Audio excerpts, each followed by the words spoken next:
She smirked confidently, a mocking glint in her eyes as she pointed at him, mockingly claiming he was utterly useless and a complete failure as a boyfriend. In that instant, something deep within him shifted. He looked into her eyes and calmly said, "If that's how you feel, then maybe we should end this." She stared in disbelief at his words, not expecting him to respond that way. Meanwhile, at a playground, a young protagonist was playing in a sandbox when Hanabi suddenly approached, startling him. She asked if he was shaping an elephant out of sand. He nodded, and she grinned, noting how he always twitched when concentrating. Her observation was unusual, yet kindness in her made her still want to play alongside him. He wondered aloud if he truly was that odd, and with gratitude, thanked her for her patience. He explained that he had never fought back against her teasing. Instead, he endured every insult silently, often using his calmness as a shield while Hanabi used him as a punching bag. When she forced him into dating in junior high, things worsened. She would call him the worst for texting late by just 30 minutes. Fast forward to high school. Amid pouring rain, Hanabi texted him to meet her at the station. He hesitated, aware her friends might be there again. His stomach twisted, knowing she would unleash a storm if he refused, but she insisted he come within 5 minutes. He argued about the monsoon-like rain, but she responded that it was precisely why she needed him there and questioned if he was okay with her getting sick. Determined, he ran through the downpour, umbrella in hand, thinking he'd get soaked anyway. He knew her mood would sour further if he was late. Upon arriving, he saw her eating with friends. She scolded him for being slow and told him to wait. He stood in the rain as her friends joked about a bet they had made on how long he would wait. She had won. Hanabi laughed, affirming that she'd said he would do anything she asked. Turning to him, she asked for confirmation, and on his knees, stomach cramping from stress, he realized he should have just gone home. He felt he might faint from exhaustion. Now, in a sterile hospital room, she was furious at his suggestion of ending their relationship. She brushed it off, saying he had no right to decide that. Her anger surged. She nearly declared she wanted to kill him. She insisted no one else would want him, dismissing his feelings. He responded calmly, saying that even if her claim was true, it didn't mean he was obliged to stay with her. He gently pushed her away, asking if she was happy finally being free from a useless boyfriend. She banged on the door, demanding an apology, but a nurse intervened and stopped her. Hanabi, furious, apologized to the nurse for losing control and left, fuming. Her thoughts swirled with resentment, convinced that attractive socialites like her were villains. Right afterward, she sent him a bitter text, listing everything she believed she had done for him, calling him worse than garbage and reminding him he had no friends. Frustrated, he blocked her. Gazing into his reflection in the window, he recalled her cruel words, telling him his face was so miserable he should hide it. He understood now that she had spent years feeding him insults, systematically crushing his self-esteem. Determined to change, he vowed that once he was out of hospital, he would finally get a haircut. After that, completing his recovery, 13 years of that toxic relationship finally came to an end. Everyone in the school cast curious glances as the new student entered the classroom. Girls whispered excitedly, eager to learn more about the transfer, marveling at his striking eyes and smooth, flowing hair. Abariko Haruta chuckled softly, leaning toward him and revealing that everyone had been talking about him. Haruta then teased him about never realizing how good he looked. The new student admitted that no one had ever pointed it out before. Haruta observed that his bangs once obscured his face, hinting at a recent change. The girls gathered around, awestruck by the transformation, eager to claim him as their own. When Haruta asked what prompted the sudden makeover, he simply replied that he wanted a fresh start. Haruta nodded approvingly, saying the new look suited him well. Grateful, the student expressed his happiness at the compliment, causing the girls to be unexpectedly stunned by his modesty.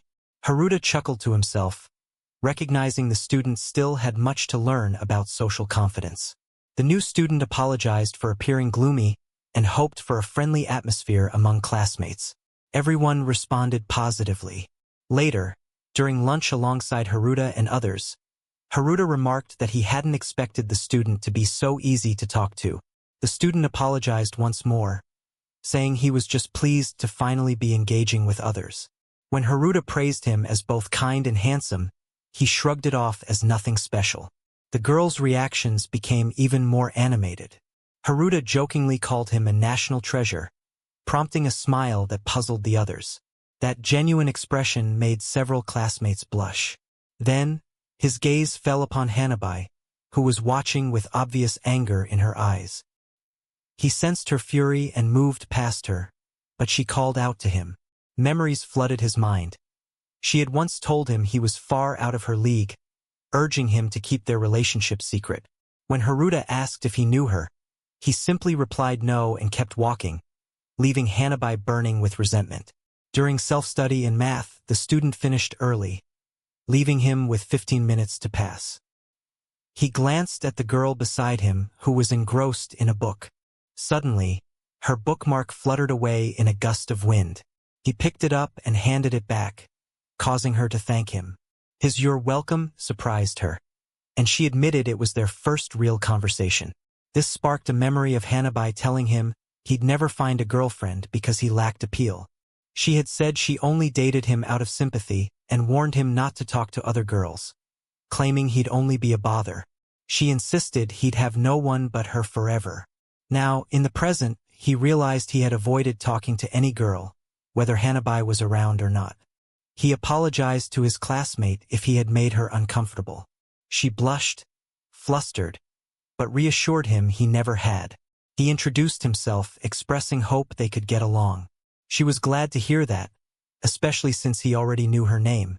She mentioned that the entire class had noticed his new haircut. He joked they'd soon get bored of him like a rare animal, and she giggled at his humor. He reflected on how different this was from conversations with Hanabi. Here, he could be himself, relaxed and unguarded, without fear of criticism. Their talks, unlike his previous interactions, were genuine. She admitted she had always wanted to talk to him because she found him kind.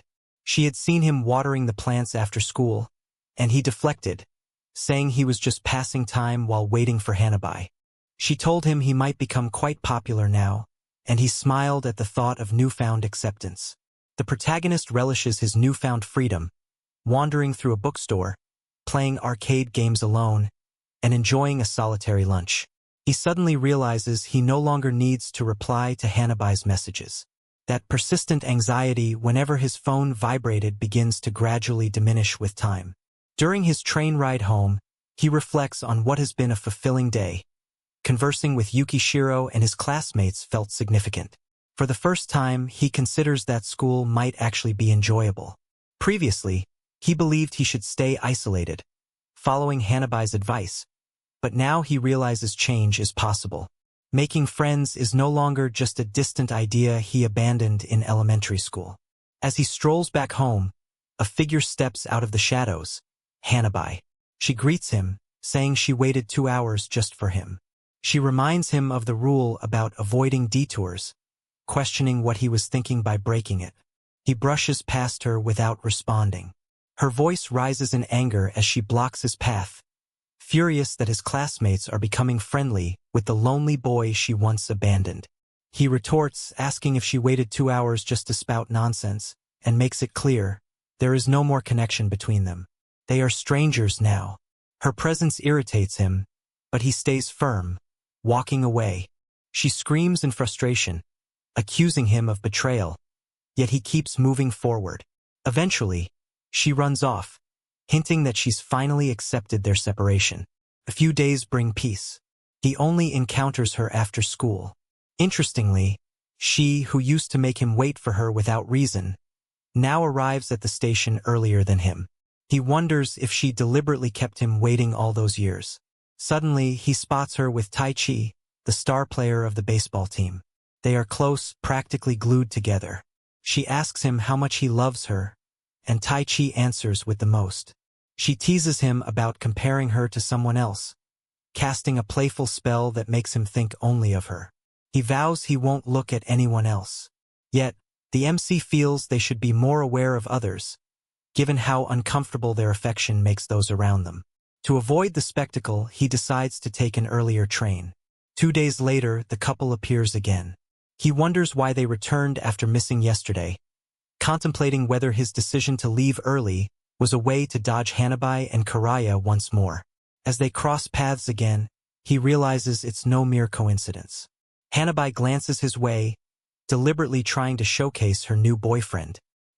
He perceives her efforts, yet finds them somewhat desperate, and chooses to ignore them altogether. This irritates her, but he has already moved forward mentally. Morning arrives, and classmates greet him warmly. Though still fatigued from yesterday's encounter at the station, he urges himself to appear more alert. Unfortunately, the first period happens to be physical education. The teacher announces that they will determine the relay race order for the upcoming sports festival. The students are told that the fastest runner will lead as the anchor, with the second fastest taking the next position. He jokes that such spots will make them popular among girls, sparking excitement among the boys. He reflects on how he has always aimed for the middle, unaware of his true potential. A childhood memory surfaces. In kindergarten, he had won a race and felt proud, until young Hanabi tore off his sticker.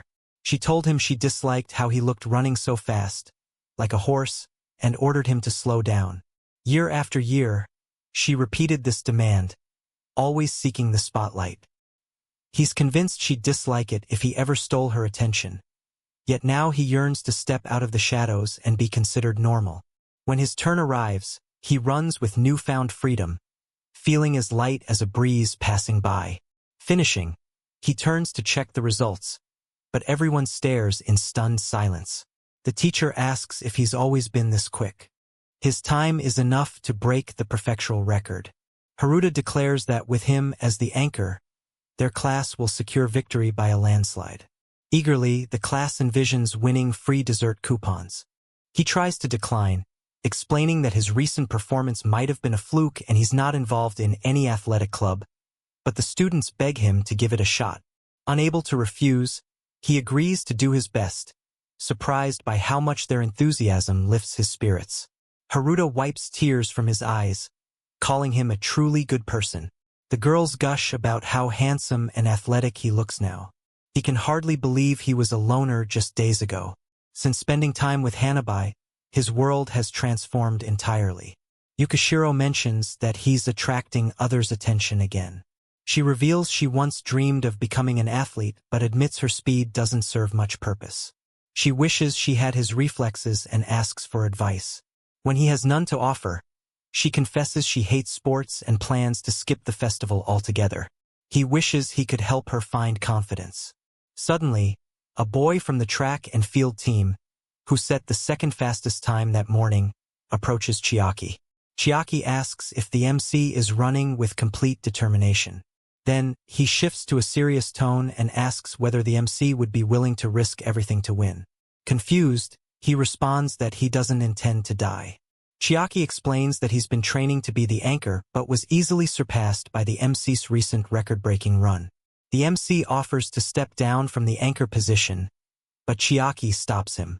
That's not what he wants. He admits he lost fairly. What he truly seeks is for the MC to put everything on the line. Specifically, to beat Class B's renowned anchor. Karaya Taichi Yukishiro is recognized as the star pitcher of the baseball team, with a charming, almost sugary smile that makes him stand out. Chiaki, visibly angry, confirms that he is the same careless boy who stole his girlfriend. The main character realizes he is the same person Hanabi was involved with. Chiaki explains that Karaya dismissed his girlfriend casually and soon shifted his affections to a first-year girl. His resentment runs deep, and forgiveness seems impossible. Later, Chiaki reveals that Kiriga teased him just that morning, mockingly questioning whether he would be the team's anchor again and taunting him for losing in both love and sports. The main character suggests Chiaki should take the anchor position, but Chiaki admits he can never surpass Karaya, regardless of how much he trains. Frustrated, he seizes the MC's arm, claiming he's on the other side of an invisible wall he cannot climb, just like Karaya. He pleads with the MC to bring down Karaya's arrogance. Asked what he should do, the MC is told that he needs to learn how to run properly. With dedicated training, he can reach a level where challenging Kiriga becomes possible, even though the latter holds the prefectural record. The MC points out that their relay race is a team effort, not just about individual speed. Chiaki agrees but insists that the battle for the anchor position is equally vital. He bows and begs the MC to train with him for the next 2 weeks before the festival. After considering the request, the MC agrees with one condition. Chiaki must also teach Yukishiro how to run. She is surprised but accepts gratefully. With the agreement reached, all three resolve to defeat Kiriga together. The following morning, Chiaki and Yukishiro meet the MC for the first time in a relaxed setting. He recalls that Hanabi always kept a tight rein on him, so this is his first time experiencing such normal camaraderie. They share a joyful moment, while Hanabi watches anxiously from afar, feeling jealous. Chiaki leads warm-up exercises, loudly proclaiming their goal to beat Kiriga. The MC explains their mission: to help Chiaki win against the boy who stole his girlfriend during the relay at the sports festival. Chiaki emphasizes the importance of proper warm-ups to prevent injuries. When Yukishiro struggles to touch her toes and falls, the MC laughs, earning her annoyance. He adds that she looks cute, causing her to blush and tease him as a natural lady killer. Chiaki, filled with jealousy, pleads for them to stop flirting in front of him. Practice begins with Chiaki's expert coaching, and both the MC and Yukishiro improve rapidly. After running, Yukishiro collapses near the MC, who once again calls her cute, confirming his reputation as a lady killer. In the background, Chiaki sheds tears, feeling overwhelmed. She mentions that she heard the MC would be the relay's anchor, which confuses him. Annoyed, she declares she will humiliate him for ignoring her and introduces Karaya, promising to beat him on the track.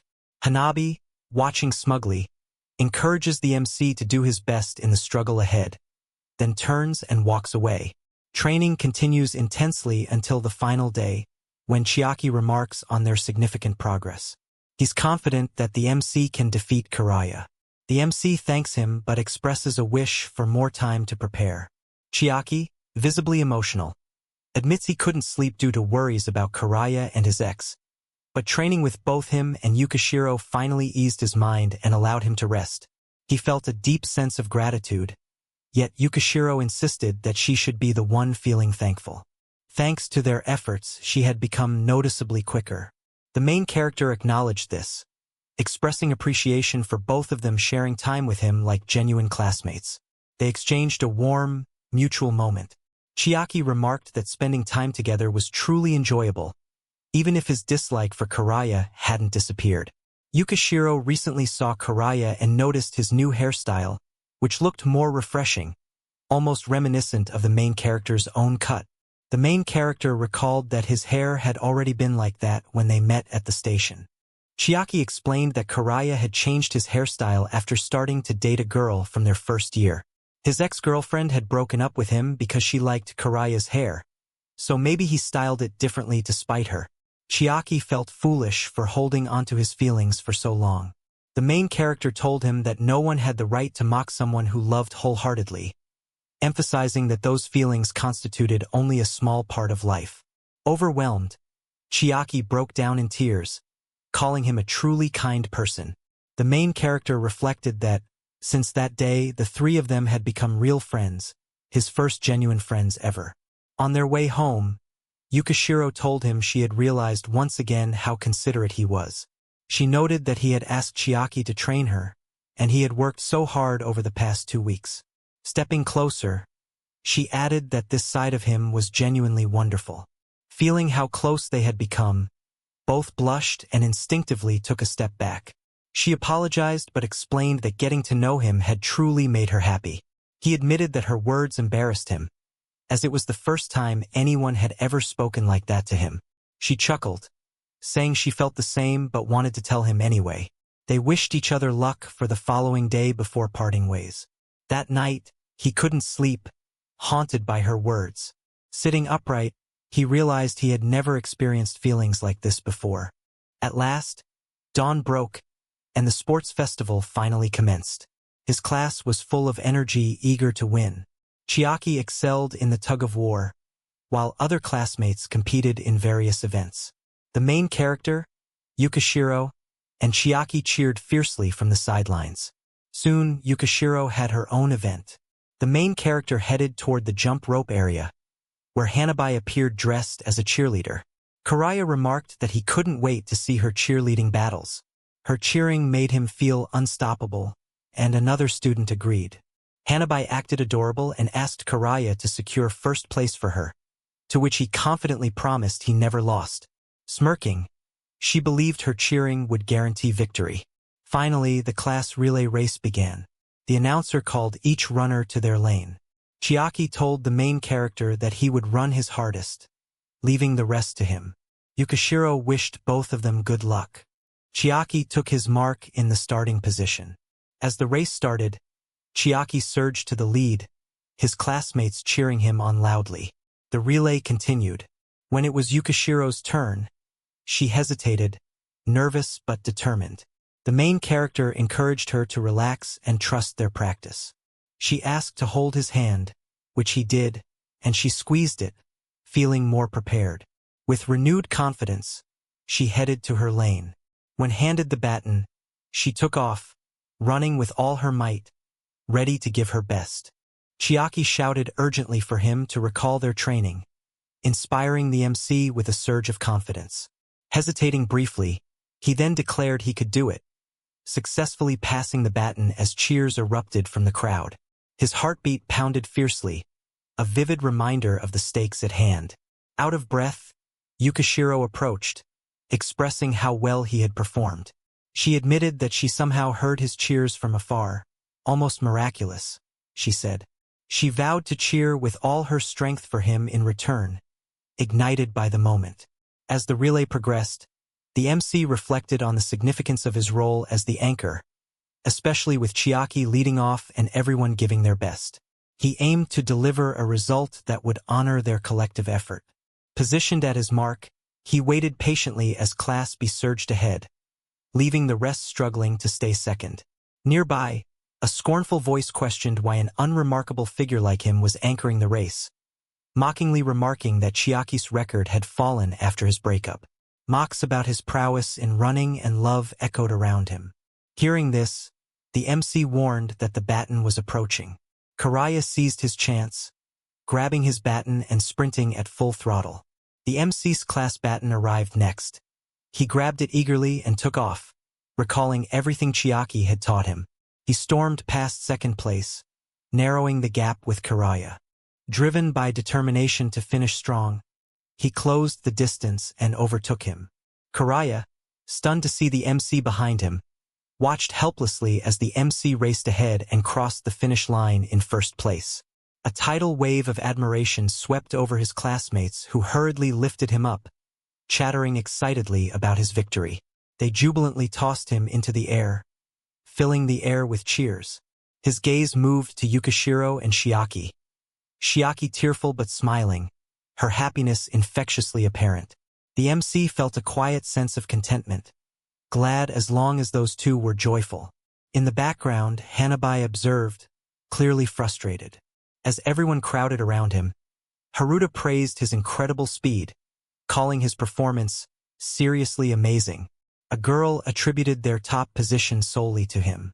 Others mocked Karaya, laughing that he had been outrun even by his own teammates, a consequence of his aloof demeanor and poor personality. Karaya looked devastated, eyes flickering to Hanabi, who seemed angry. The MC noticed her displeasure, her boyfriend's loss due to him. Though he couldn't blame her anger, he had wanted to win for Chiaki's sake. He wondered if Hanabi thought he had done it despite her. Later, Chiaki suggested everyone gather at karaoke, an invitation the MC had never received before.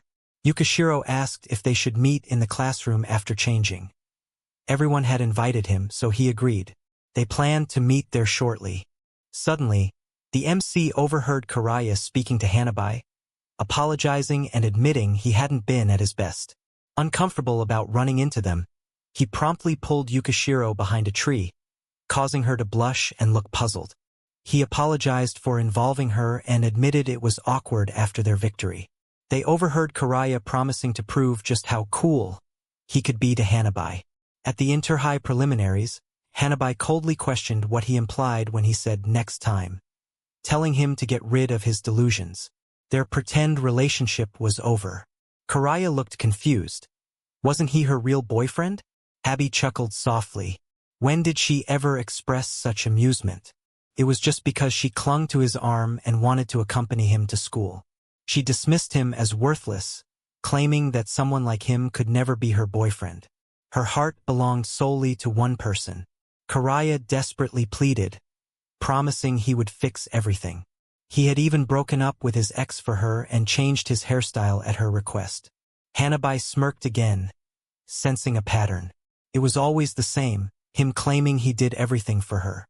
Clearly, he's already not worth much, and it's pointless for him to keep embarrassing himself. She mocked him for failing even to run like a horse. Coldly, she told him never to speak to her again. Tears welled up in Karaya as he ran away in retreat. Suddenly, Hanabi called out, inquiring about what the MC was doing over there. The MC and Yukishiro emerged from their hiding spot. Hanabi questioned whether they had come to mock her. She warned them not to think this was over. Though she had failed this time because of that useless guy, she vowed to break him down eventually. The MC responded, indicating that if she wanted him to admit how much he had improved since distancing himself from her, he would gladly do so. Hanabi's face darkened with fury. She remarked that he had always known how to provoke her, but insisted she was not one to be easily ticked off. She warned him to prepare for her revenge before turning away. Yukishiro asked what that was about. The MC apologized for making her listen to something strange. She reassured him she was fine but worried about his state, sensing tension between them. He assured her he was all right and thanked her for her concern. At the class party, Haruta announced applause for the day's MVP, the MC. His classmates marveled at how cool he looked when he surged ahead. They thanked him for carrying the class. The MC modestly said everyone had worked hard to pass the baton, and that their victory was a collective achievement. His words moved the group to tears. The classmates broke into karaoke. The MC reflected that normally he wouldn't be invited to such gatherings. Yukishiro mentioned how much she liked the current song, and he agreed, praising the lyrics. Suddenly, Chiaki grabbed the microphone loudly and announced that the next song was dedicated to the MC, an ode to friendship. The crowd wondered if this was a hint at BL. Tearfully, Chiaki explained he had been dumped by his ex. Someone shouted NTR, causing him to cry even harder. Yet, thanks to the MC, Chiaki had achieved revenge against his womanizer ex. The MC helped him with Yukishiro's practice, he clarified, which only added to everyone's admiration. The girls especially admired how kind he was to Yukishiro. The guys, moved by his actions and humility, shed tears, realizing that true attractiveness extended beyond looks to one's character. The MC felt exhausted, commenting on how challenging all this was. Yukishiro called him a hero, noting that no wonder everyone was talking about him. He dismissed the praise as an exaggeration, but she insisted he had no idea how many people looked up to him. Quietly, she confided that her admiration was also a part of that. She, too, admired him greatly. He was unable to hear, so she quickly complimented him, saying he looked incredibly handsome that day. Watching him run made her chest tighten with a strange mixture of admiration and longing. The main character blushed as he caught her smile, momentarily lost in her warmth. He wondered silently about the nature of these unfamiliar feelings. Meanwhile, they sat in an awkward pause, everyone else happily immersed in their own conversations. Chiaki continued to shed tears of joy, overwhelmed by emotion. The main character smiled at the scene, pleased to see everyone enjoying themselves, and excused himself to visit the restroom. In the hallway, he unintentionally overheard two girls from his class, Erika and Mari, gossiping nearby. They spoke critically about other girls, claiming they tried too hard to get close to him. One described them as desperate, almost in heat. They continued to express their disdain, questioning why girls would seek to be near a popular boy like him. The main character reflected that Miniguchi often spoke with him, but he assumed it was just a misunderstanding rather than an intentional attempt to get close. Erika then remarked that she found the very existence of men repulsive. She wondered why other girls were so eager to be fawned over by such beings, saying she would get goosebumps at the thought. Mari agreed, calling for boys to only exist in two-dimensional worlds. Erika added that all men should perish, except for the most beautiful in her ideal universe. The main character thought Miniguchi was the complete opposite of that description, which explained their mutual dislike. However, he was unsure about the harsh words against her, so he simply walked away. Back at the party, everyone was still enjoying themselves. Erika and Mari returned to the festivities as the event gradually wound down. People commented that it was the first-class celebration like this, but everyone had a great time. The girls asked if the main character would join next time, while the boys jokingly suggested they organize a boys-only event since the girls were so persistent. The girls protested that it was unfair. He replied that he'd consider attending if his schedule allowed. Miniguchi happily made him promise to be there, which made him smile. Suddenly, he sensed something and turned back, but saw nothing. He thought he had glimpsed a shadow moving, but perhaps it was just a stray cat. Yukishiro asked what was wrong, and he replied that it was nothing. She then asked if she could walk home with him until they split up. He gladly agreed, saying he wanted to see her home instead of just walking halfway. She blushed at his words. He explained that he couldn't allow a girl to walk alone in the dark. She found his casual remark troubling, questioning why he was so informal with her, which puzzled him. She admitted it was complicated, always feeling envious of him. Saying their goodbyes to everyone, they left together, chatting softly as they walked through the shadows. Watching from a distance, Hanabai's expression twisted with fury. How dare they? Only she should know how charming the main character was. Now he was walking Yukishiro home, simply because he was too kind. Hanabai worried he might fall prey to other girls around him and decided she had to bring him back under her influence. She chuckled maliciously, determined to make everyone regret getting close to her sensei. Soon, their carefree school life would come to an end. The following day, the classroom buzzed with cheerful conversation. Without warning, the teacher entered sharply, silencing the chatter. She placed a letter on her desk and announced to the class that a formal complaint accusing them of bullying had been received. The students were stunned, confusion evident on their faces as the teacher explained the situation. She inquires about who might have bullied Erika to the extent that attending school has become impossible for her. The protagonist tries to recall anyone who fits that description. He is familiar with Yukishiro and recognizes the more conspicuous classmates, yet Erika's name doesn't immediately come to mind. He recalls she had been absent earlier and glances toward her empty seat. The girl from the hallway who had been at karaoke and complaining about others, that was Erika. Reflecting on her words from that day, he remembers they were surprisingly hurtful. It's difficult to envision her as a victim of bullying. The teacher then asks if anyone has a guilty conscience. No one raises their hand. The protagonist thinks the new graduate teacher's approach is flawed. In this tense atmosphere, even those who regret their actions would be hesitant to speak up. The teacher warns that if the bullying case remains unresolved, the upcoming school camp might be canceled. Panic spreads among the students, as the camp is a highly anticipated event for everyone.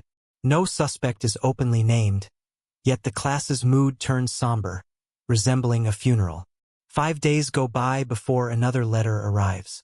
This time, it explicitly names the student believed to be responsible for bullying Erika.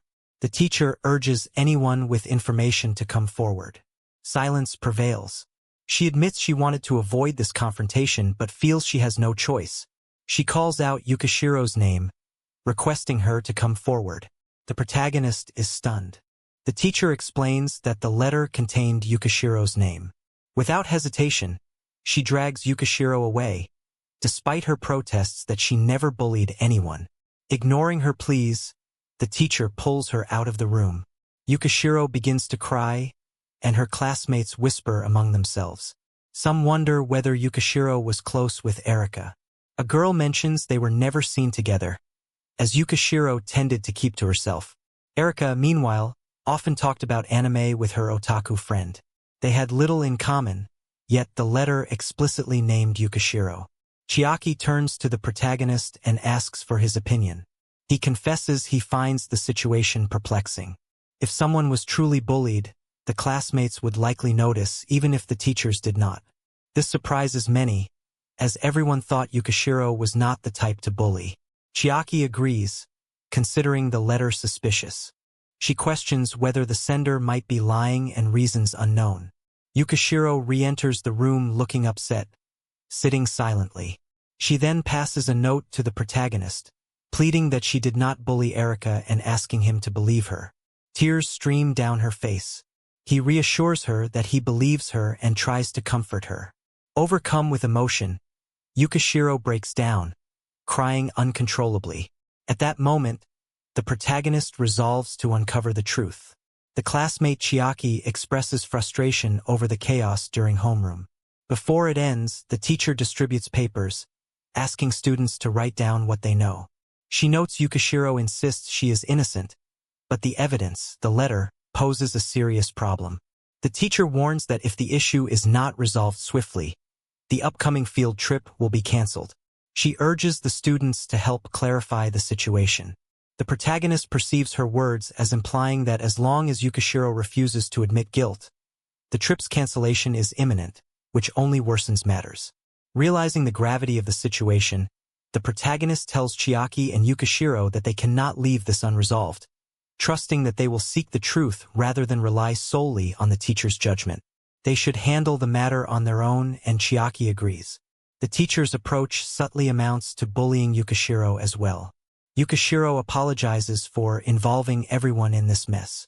The protagonist assures her she did nothing wrong, emphasizing that the truth will eventually surface. Though it's difficult, they are all there to support her. Chiaki nods in understanding, and Yukishiro feels a bit more at ease thanks to their reassurance. Her heart still pounds, but she's eager to find clarity quickly. They begin by reading the letters. The protagonist inquires about what the teacher said to her and who delivered the messages. Erika was the one who sent the first letter. The second arrived during a house visit. Chiaki suspects Yukishiro might be considered at fault simply because her name appeared on a note. Since no third party seems involved, the situation might be simpler than they initially believed. The protagonist considers that Yukishiro's accusation could stem from a misunderstanding or communication lapse. He decides they need to speak directly with Erika. Proposing that they visit her residence, Yukishiro agrees, mentioning her address should be listed in their class record. She confesses to feeling nervous, worried that she may have unintentionally hurt Erika without realizing it. Despite limited interactions, the possibility lingers that she might need to apologize face-to-face. The protagonist recalls his own experience with bullying, how retaliations can occur even without words being exchanged. However, he does not have enough details to dismiss Yukishiro's kind-hearted words outright. While Chiaki heads to her club activities, the protagonist and Yukishiro set out to meet Erika. At their doorstep, Erika's voice crackles through the intercom, telling them to leave. She claims her teacher has told her Yukishiro isn't a bully, even though she has been mistreated daily. They are perplexed. Erika then angrily asserts that Yukishiro should just admit everything and apologize publicly in front of classmates. Otherwise, she won't forgive her. Yukishiro feels terror creeping in. The protagonist finds Erika's demand odd.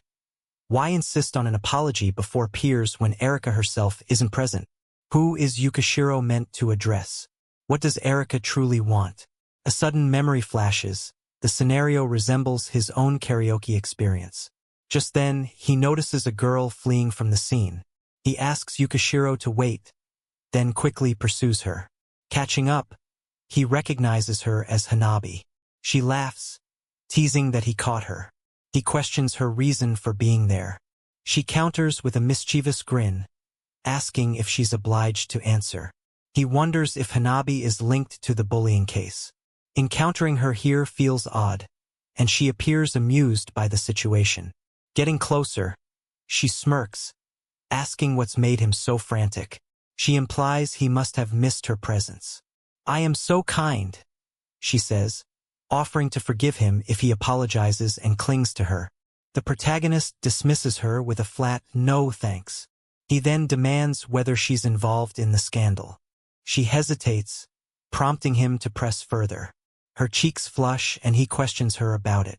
Perhaps she's blushing from running, but that is irrelevant. He accuses her of pretending to be incapable of lying, hinting that he's figured out her true intentions. Hanabi chuckles, claiming she admires him. "You're the only one who truly understands me," she claims.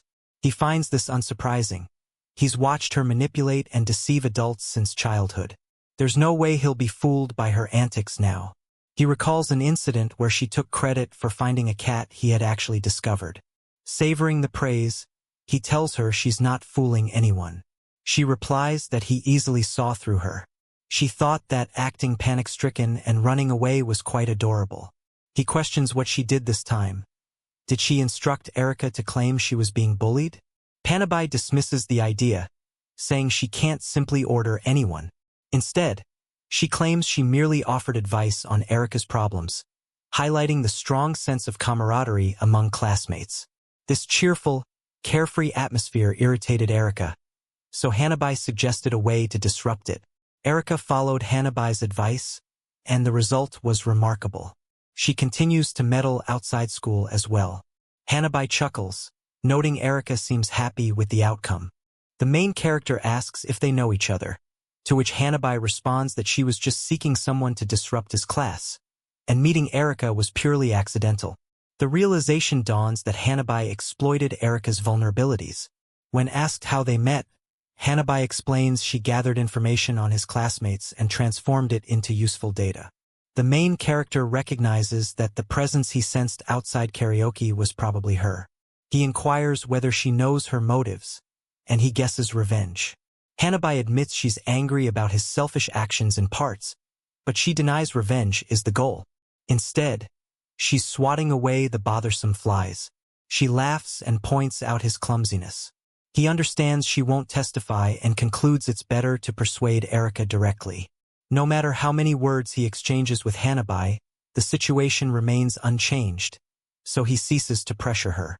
She asks if he's leaving and suggests they go home together since he wanted to talk more, implying he's not being completely honest. The main character looks at her and clarifies he didn't chase her to chat but to resolve his class issue. Hanabi panics, thinking he was so angry that he was preoccupied.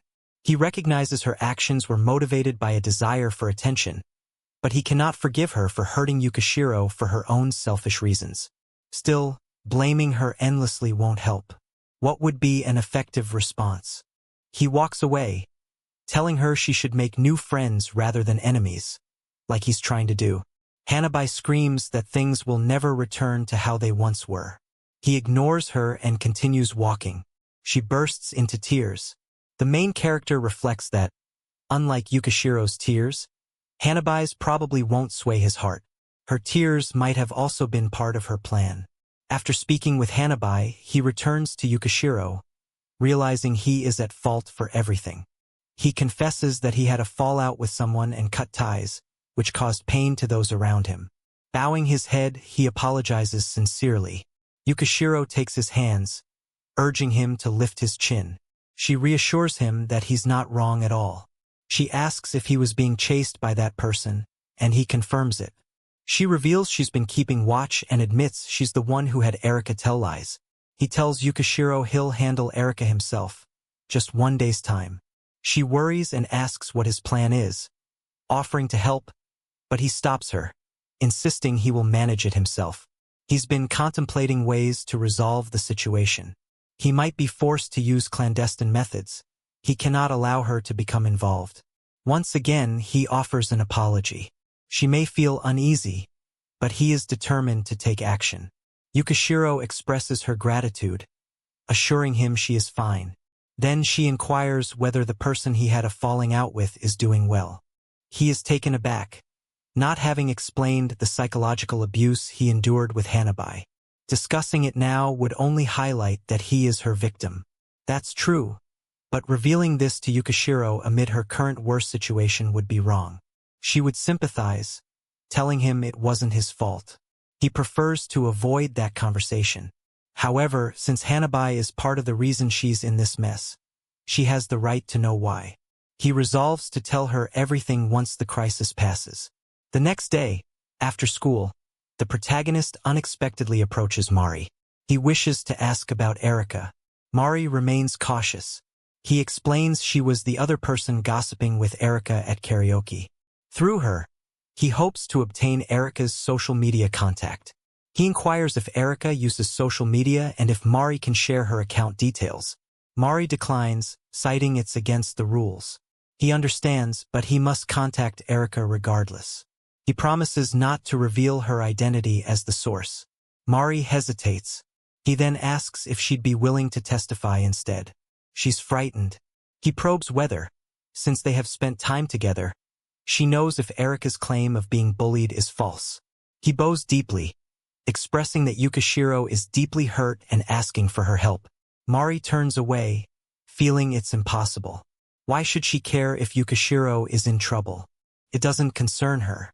She believes Erika is responsible for her situation, and she sees no reason to interfere. He asks if they are friends. Mari clarifies they are just acquaintances in their shared interests, not close friends. Though there's room for interpretation, she isn't defending Erika. She's annoyed by the situation. From her attitude, the protagonist deduces they aren't close friends, but depending on circumstances, Mari might be persuaded. He then inquires if she harbors any resentment toward Erika and whether she could help in some way. Mari makes it clear she's not doing this for Erika's sake. There's nothing to gain. It would only bring her trouble. She refuses to share any information. He recognizes her unwillingness to cooperate and considers using his last option. He understands her stance and proposes a deal. He asks if she was alone with Erika after the sports festival in the hallway near the toilets. Mari is alarmed. She inquires how he knows about that. Erika, also frightened, questions how he found out. He responds that he was nearby and overheard their gossip, where they spoke ill of classmates by name. He considers what might happen if he reveals all this to everyone. Mari panics. He continues, pointing out that the students they spoke about are key members of the class. If she confronts them, she could face a very tough year ahead. Perhaps not outright bullying but social shunning. Mari demands proof. He admits he has none. She argues that without evidence, nobody would believe such baseless accusations. He notes that Yukishiro has always denied bullying and insists she's never been involved in such behavior. The atmosphere among the students grows increasingly doubtful, with even Mari cautiously giving Yukishiro the benefit of the doubt. Once rumors start circulating, controlling them becomes impossible, and nobody cares about uncovering the truth. Mari quickly realizes her chances of being implicated are rising unless she produces solid evidence to counter the false narrative. Such a rebuttal would only serve to harm everyone involved. She then offers to share Erika's social media details with Yukishiro, assuring him she won't reveal what they were discussing. Mari doesn't mind if he spreads rumors that Erika was speaking badly of others, but she desperately wants to stay uninvolved. Shaking, she admits that if she gets caught criticizing classmates, she risks losing her place in the classroom. For now, she's still seen as the gloomy, introverted girl. The protagonist understands her anxiety and promises to keep their conversation secret. He considers gossiping a bad idea overall. When asked if Mari was jealous of Minaguchi and the others, he admits that he shares her feelings. He's been a loner for years. He questions whether she perceives the popular group's carefree enjoyment and admires their ease. He explains that her envy stems from watching their effortless socialization. Mari looks at him with newfound understanding, whispering to herself that this is remarkable. She can't believe there are real people in three-dimensional life who are so kind, cool, and considerate. Miracles, it seems, do happen. The protagonist is momentarily confused by her rapid speech. She quickly changes her mind, announcing she will take charge secretly from that moment onward. Blushing and giggling, she runs away, leaving him puzzled. That night, he begins the next phase of his plan. His goal is to pretend to be Hanabi by contacting Erika through the account Mari provided. He recalls hearing Erika's voice through the intercom, noting she's unwilling to listen. But if the message comes from Hanabi, the mastermind behind the rumors, she wouldn't create a fuss. If he can succeed in making Erika listen, he needs her to produce irrefutable proof that she lied about being bullied. The key is impersonating Hanabi convincingly enough to prevent Erika from doubting the authenticity. Having known Hanabi for years, he's confident he can imitate her mannerisms. However, he's unsure whether they still communicate on social media. If they do, it's likely online. Hanabi usually keeps all apps except Line locked and has never shared her account details with anyone but him. He's familiar with her complex, twisted nature and knows she won't even show him her secondary account, where she freely vents her darker feelings. He considers exploiting that knowledge. Choosing another app besides Line, he downloads Skype and creates a new account under Hanabi's name. He follows Erika's account that Mari had given him, then waits. He stares at his phone until a notification appears. Less than 5 minutes later. Surprised, he checks the message from Erika, noting with astonishment that even Hanabi uses Skype. She thanks her for the follow and mentions that Yukishiro and others visited her house earlier that day. She chuckled softly, and the MC was convinced she had fallen for the trap. This was too easy. She had taken the bait. Now, he only needed to continue the charade as Hanabi. He used the same username she displayed on her profile, confident that Erika wouldn't notice. Knowing Hanabi's writing style gave him an advantage. She rarely used emojis, making impersonation simpler. With this knowledge, he could convincingly imitate her without much effort. He sent a message to Erika as Hanabi, thanking her for the follow-back concerning Yukishiro and the others coming over. He indicated he had something important to discuss. Erika responded immediately, eager for information. He inquired whether Yukishiro had been accompanied by someone when she arrived. Erika confirmed she had brought a boy with her. It seemed unbelievable. Yet how did Hanabi know? The MC explained that the person with Yukishiro was himself, a childhood friend. They had unexpectedly run into each other after Yukishiro had sent him away early. He bombarded her with questions and sought her advice. Erika asked if Yukishiro was nearby. The MC confirmed she was. Yukishiro had claimed she hadn't bullied anyone recently, and the case didn't add up. She suggested Yukishiro might have unintentionally offended Erika and thought she should apologize. Yukishiro planned to do so publicly the next day. Erika was overjoyed, laughing at the news. She couldn't believe it. She texted that Yukishiro's problem was her inability to apologize for something she hadn't done. To her, it was absurd that Yukishiro could be bullied by a girl who preferred reading alone all day. According to Erika, if anyone was a bully, it was Hanabi. Even if Yukishiro apologized, what she did was unforgivable. She laughed, excited to see how things would unfold next. The MC asked if Erika remembered her next move. She responded confidently that she would send pictures of her cut wrists to the school, then threaten the school committee with them. This would lead to canceling the trip. The MC was stunned. Erika continued, revealing she was thoroughly enjoying sabotaging the trip. Just not having to face that boastful group was worth everything. The MC found it shocking how some people derived pleasure from involving others just for their own convenience. Moreover, she appeared pleased with the chaotic situation. A truly crazy attitude. He texted to ask if Erika would come to school the following day. She questioned whether she was supposed to keep skipping classes. The MC responded, suggesting that seeing Yukishiro apologize would be amusing. Erika happily agreed. He advised her that once she arrived, she shouldn't forget to make a scene. Say she wouldn't forgive Yukishiro. Creating a spectacle would speed things up. Erika agreed she would be there tomorrow. With that, the MC's work was done. The next day, at school, the MC approached Yukishiro on the balcony. He asked if she had a moment.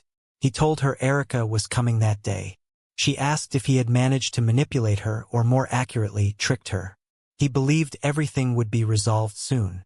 Despite employing controversial tactics, he had no regrets. He was eager to end this chaos quickly. He told Yukishiro that he arranged everything so Erika would be compelled to tell the truth. But he also mentioned that Erika had said some harsh things about her, which could hurt her. Yukishiro grabbed his arm. reassuring him that even if others spoke badly of her, she would be all right. Enduring false accusations and being the target of malicious rumors was a painful ordeal, yet the MC and Shiaki remained steadfast by her side. The MC's unwavering belief in her was what truly mattered. As long as she knew she was innocent, others' opinions held little weight. Blushing, the MC looked away, lost in thought. Yukishiro suggested they return to class, and he agreed. Upon entering, shock rippled through the room. Erika swaggered in confidently, a smug grin plastered on her face. The teacher quickly ordered everyone to take their seats and addressed Yukishiro, indicating she wanted her to have the chance to apologize to Erika. She inquired whether Yukishiro had confessed to bullying her. Confused, Yukishiro looked puzzled. The teacher pressed, asking if she intended to stay silent. The MC stepped forward, stopping the teacher and addressing Erika directly. He offered her an opportunity to confess. Was she certain she hadn't lied about being bullied? Fear and confusion clouded Erika's face as she snapped back, accusing him of nonsense. Just as Yukishiro was about to apologize, the MC thought it would have been better if she'd admitted to fabricating her story. Her dishonesty left him no choice. He announced he would present irrefutable proof of her falsehood. Reaching into his bag, he produced documents and distributed them among the students. Erika froze, trembling with terror. The papers revealed chat logs from the night before, turning the class into chaos. Was this real? The evidence was from Skype, exposing her fabricated bullying accusations. Erika's hands began to shake as she insisted the MC was mistaken. Flustered, the teacher demanded an explanation. Erika claimed the chats weren't hers, suggesting someone else could be using her name and picture. Yet, the MC reminded everyone that her profile was easily identifiable. Her own image and name were displayed clearly. Realization dawned on the class. It was undeniably her. Still, Erika argued that this didn't prove anything. The MC pressed further, asking if she had proof of the bullying allegation. Regardless of whether the account was hers, he was prepared to investigate thoroughly. Suddenly, Erika fell silent and started crying, overwhelmed. The teacher appeared anxious as well. The MC addressed her directly, emphasizing that the evidence had cleared Yukishiro's name. The classroom fell silent, all eyes fixed on her. She tried to defend herself, claiming she only aimed to clarify suspicions and not blame Yukishiro for everything. The students kept staring as she bowed deeply, surprising everyone. She apologized sincerely to Yukishiro and the class, requesting forgiveness. The MC and Yukishiro exchanged meaningful glances. Then Yukishiro shook her head firmly. She refused to accept her apology. The MC approached the teacher and asked if the school trip was still scheduled. She nodded affirmed, saying, "Of course." A wave of relief swept the class, as their mood transformed completely. The teacher announced she would inform the school administration about the trip, promising to do what was right. Amid the celebration, she declared she would be attending, taking Erika with her. Overhearing some classmates whispering, the MC caught phrases hinting that nobody expected Erika to act like that. Everyone gathered around Yukishiro, expressing their remorse for failing to defend her and for not acting to help. Yukishiro reassured them that it was okay. She admitted that she bore some responsibility, as her presence nearly caused the trip to be canceled. Haruta insisted it wasn't her fault at all, emphasizing she was the true victim. They had been careless in discussing the trip's cancellation without thinking clearly. Miniguchi and the others tearfully apologized, acknowledging they should have listened to her side of the story. Unsure of how to respond, Yukishiro looked at the MC. He intervened, explaining that she understood everyone's feelings and that changing the subject was the best course of action now. They all agreed, recognizing that dwelling on the matter would only deepen Yukishiro's distress. Yukishiro then grasped the MC's sleeve and softly expressed her gratitude, telling him he was her hero.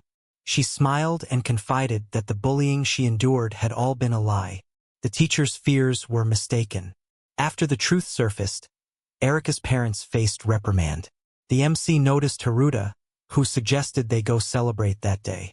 The MC declined, saying maybe next time. Haruta nodded understanding and departed with the others. The MC found it heartening to see everyone so lively. In the end, Erika never revealed whom she had spoken with on Skype, but that hardly mattered anymore. Whether or not she had an accomplice didn't lessen her guilt. She didn't seem like someone who would protect an accomplice, which surprised the MC. He wondered if Erika had a soft spot for Hanabi. Hanabi, who always thought carefully before acting, had been the type to avoid trouble effortlessly since childhood. The MC was convinced that Hanabi had expected her actions to be uncovered eventually and had taken precautions. The teacher's urgent curiosity about the accomplice's identity made sense. She came to the MC for information, but if he revealed Hanabi as the mastermind, things might get complicated. He didn't trust the teacher and didn't want Hanabi involved this time. Hanabi, in his view, was hopeless. Nothing would change unless she decided to change herself. The situation was personal, and he felt it was up to her to take that step. He spotted Yukishiro nearby, clearly the true victim in this scenario. Approaching her, he asked if they could talk privately. At the park, she sat on a swing, with a nostalgic smile and said, "This feels familiar." Her attempt to lighten the mood was evident. Summoning his courage, he decided to confide everything about Hanabi and himself. Though he had wanted to forget his feudal past, Yukishiro deserved to know the truth. He sat on a railing beside her and asked if she remembered a few days earlier when he mentioned someone disturbing everyone around him. She nodded. He then explained that he wanted to talk about that, asking if it was okay. Surprised but empathetic, she responded, "Of course." She had thought he was reluctant to discuss it. He expressed his gratitude for her concern and shared that this was something she needed to hear. He revealed everything. The abusive relationship, how unbearable it had become, his decision to sever ties with Hanabi, and Hanabi's twisted emotions directed at him. He also admitted responsibility for the recent incident involving Erika and offered an apology. He strives to make amends for all the pain he has caused her. Yet Yukishiro intervenes, insisting he bears no blame. Her expression darkens with anguish at his words. She admits that must have been incredibly difficult and apologizes for not recognizing sooner how much he was suffering, even though the signs were obvious. If she had understood earlier, he wouldn't have had to endure his struggles alone. She regrets not supporting him sooner and breaks into tears, overwhelmed with remorse. The MC feels puzzled, wondering why she is crying so intensely. Yukishiro explains that her tears stem from her frustration at not realizing just how much he had suffered, and from her deep, unwavering love for him. She confesses that her feelings have always been strong. Her words catch him off guard, and he questions her, surprised by the sudden declaration. She acknowledges that he probably finds it unexpected that, after so little interaction, she's expressing this now. She asks him if he remembers the day they first spoke. He reflects on it. It was 3 days after breaking up with Hanabi. He had just cut his hair and was preparing for a fresh start. Early in the morning, he picked up a marker she had dropped, which marked their first conversation. He recalls her saying she had always wanted to talk to him. When he inquired why, she explained that he often watered the plants and flowers after class, which made her think he was an extraordinary person. He wonders if her desire to talk was rooted in her feelings for him. It's hard for him to believe that anyone could have loved the dark guy behind all that hair. Yukishiro notices his doubt and asks if he doesn't believe her. He admits it's difficult to accept that someone could fall for his past self. Hard to believe that his long hair and lost identity could attract affection. She agrees, saying she'd always wondered what he was thinking. But even without knowing, she had observed his kindness. Every time she saw him, she thought to herself, "What a wonderful person." Over time, she couldn't keep her eyes off him, and her heart began to race. After their conversation started, her feelings deepened even more. She asks if it bothers him. He gently responds, "No, not at all. It would never be a problem." She then reaches for his sleeve, her hope evident as she confesses her wish to become his girlfriend. His cheeks flush deeply as he considers her words. He ponders, knowing that responding to her confession wouldn't be like it was with Hanabi. He could genuinely enjoy happy days with her, but a complication looms. Hanabi is still seeking revenge, and ignoring her might be the safest course, for now. If he starts dating Yukishiro, Hanabi could escalate her actions and target her again. For her safety, it seems wiser not to begin a relationship. Yukishiro assures him that as long as he stays by her side, she will be fine, regardless of what happens. He believes her words, yet he never imagined himself becoming such an influential figure in someone's life. She presses him, asking if his previous reasoning is the only reason he refuses her. He confirms, yes, and she hesitantly questions if there might be more. Could she have a chance? Would he consider trying a date just to see how it feels? He's taken aback by her suggestion. She reassures him softly, no matter what happens, I'll be okay. Yet, merely saying this doesn't convince him. She hopes he'll see that a trial relationship might offer clarity. His initial instinct was to avoid hurting her by dating, but now he fears that refusing might cause more pain. He asks if she truly feels comfortable with the idea of a test date.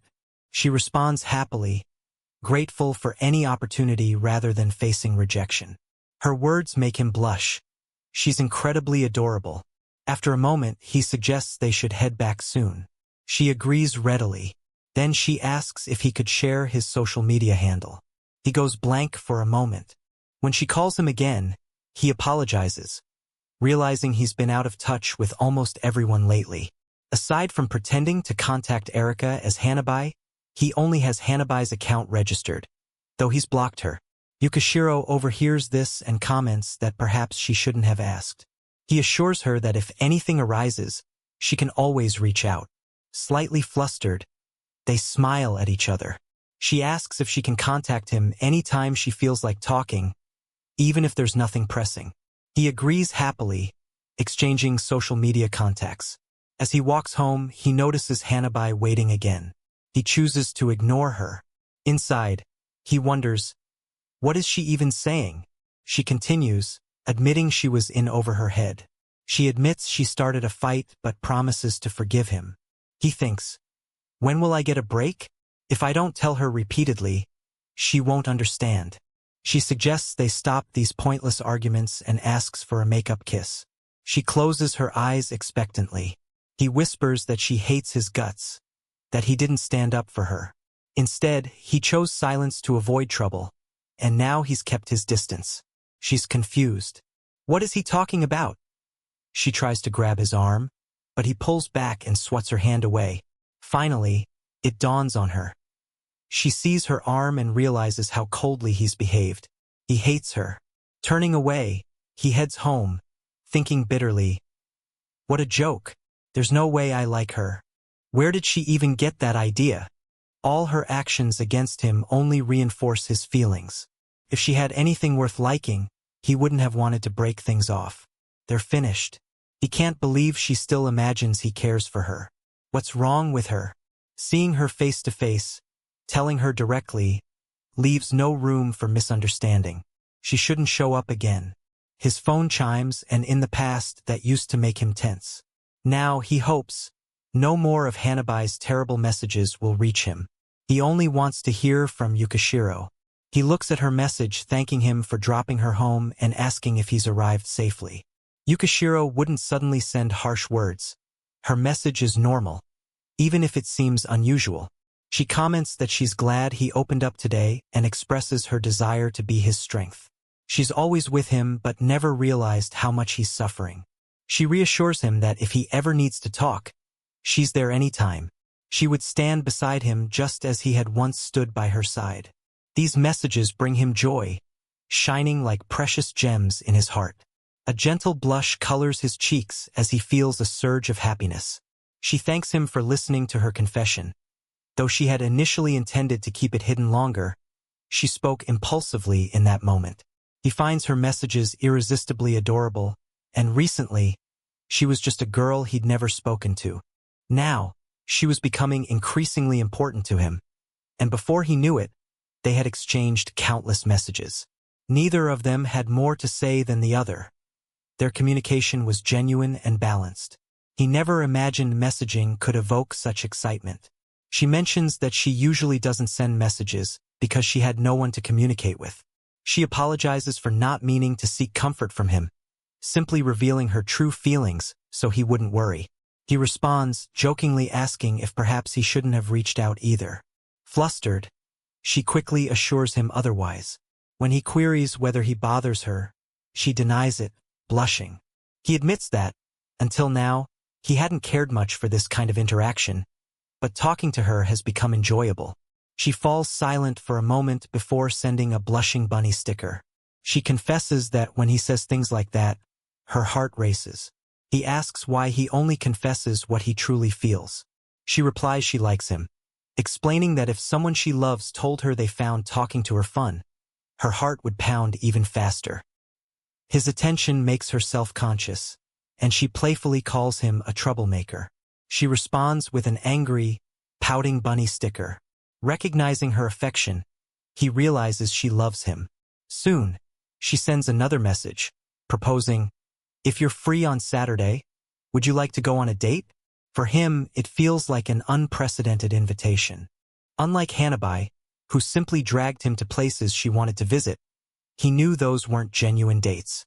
Yukishiro's message confirms her feelings, and she truly wants to spend time with him alone. He agrees without hesitation. He wonders if his reply seemed appropriate, but she happily confirms she's pleased. Both of them smile softly at their phones, marveling at the coincidence. He can hardly believe such a wonderful girl exists in this world. He feels comfortable sharing his honest thoughts with her, something he never could before. Thanks to Hanabi, he had never considered other girls seriously, but now, being close to Yukishiro feels like a blessing. He contemplates what he should do to prepare for their upcoming date. Perhaps he should think of a place and discuss it with her. Instead of pretending to be confident and failing, he decides to directly ask for her input. He admits that he knows little about dating and asks her for guidance. To his surprise, she replies that it's her first date too. That realization surprises him, adding a new sense of responsibility. He wants to make sure she enjoys it just as much as he does. She assures him she will do her best to ensure he has a good time, and both are struck by the shared sentiment. Their conversation suddenly flows more naturally. They talk for nearly 2 hours about their plans for Saturday. The day arrives. It is now 9 o'clock in the morning, and their meeting is set for 11. He has plenty of time before then. The weather is pleasant, encouraging him to leave early and make the most of the day. He steps outside, heading toward the station, pondering whether he'll catch his train if he leaves now. As he locks his front door, a cold shiver runs down his spine. This is the third time he's felt this way today. What could it be? He notices nothing out of the ordinary. Perhaps it's just his imagination playing tricks. In frustration, he pushes Hanabi away with all his might. If she approaches him again, he'd consider her nothing but a stalker. It can't be her. No one else is around, yet an unsettling feeling persists. Like he's being watched, someone definitely observes him. He arrives at their meeting spot 30 minutes ahead of schedule. Glancing around, he spots Yukishiro seated by a fountain, absorbed in a book. He rushes toward her, calling her name. She looks up and comments that he's early, to which he responds that she's the one who came too soon. He admits he was a bit anxious, resulting in him arriving extra early. She stands and tucks her book away. He mentions once again that she's terribly adorable. Her cheeks turn crimson as she snaps at him to cut out the flirting. He blushes in turn, surprised by her reaction. After all, he just expressed his feelings. Why is she so angry? Closer inspection reveals she's only blushing. In just a month, he feels they've grown nearer. Although many things remain unfamiliar, today together, he hopes to discover more about her. She then asks if they should start their date. He nods and extends his arm. She looks confused at first, then suddenly becomes flustered and nervous. He wonders why she's so tense. She reaches and takes his hand, causing his cheeks to flush again. Why did she do that? She asks if she's made a mistake, visibly embarrassed, so much so that she could die from shame.